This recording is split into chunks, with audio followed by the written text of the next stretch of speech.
Pinabulaanan ng kampo ni dating Pangulong Gloria Arroyo at ng AFP ang impormasyong nagpaplano umano ng kudeta ang ilang dating opisyal ng militar at pulisya na may koneksyon kay Arroyo. Paniwala naman ng ilang kongresista, maliit ang tsansang maisakatuparan ng kudeta kung totoo nga ang impormasyon. Makibalita tayo kay CJ Turida. So meron pong mga retiradong general na link dun sa dating administrasyon na nakikipag-usap po, pinipilit hikayatin yung mga opisyal natin at mga sundalo. Ito ang sinabi ni Senador Antonio Trillanes IV kahapon.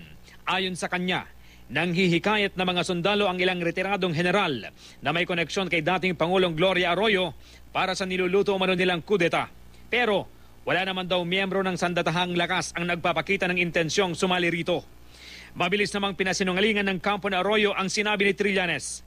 Bunga lang daw ito ng imahinasyon ni Trillanes ayon kay Attorney Ferdinand Topacio na abogado ng dating Pangulo. Kung ano-anong nai-imagine niya kasi if you recall, 2 years ago, sinabi rin niya yan na meron daw coup and wala namang nakakaalam kundi siya lamang. Wala rin daw alam si dating First Gentleman Mike Arroyo sa sinasabing planong kudeta. Ang mga general daw na malapit sa kanila at kanilang pinagkakatiwalaan, pareho ng namayapa. Yan ay sina dating AFP Chief of Staff General Delfin Bangit at si General Leandro Mendoza na dating DOTC Secretary.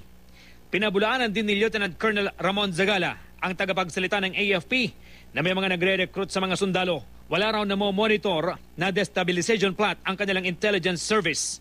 Pareho ito ng sinabi ng bagong AFP Chief of Staff noong nakaraang linggo. Ay hindi po, wala pong coup. Wala. Ang ilang kongresista namang graduates ng Philippine Military Academy nagsabing may natanggap nga silang impormasyon tungkol sa pagkilos ng mga retiradong opisyal ng AFP. Base sa nakarating sa kanila, kasama raw ng mga dating general ang mga dating leader ng PNP sa planong pag-aaklas laban sa Administrasyong Aquino. Pero hindi pa nila nakukumpirma ang impormasyong ito. At kung sakaling totoo man daw ito, maliit ang tsansang magtagumpay ang planong pagpapabagsak sa administrasyon. Malakas daw ang suporta ng mga nasa AFP at PNP kay Pangulong Noynoy Aquino. CJ Turida, Nagbabalita, Pilipinas.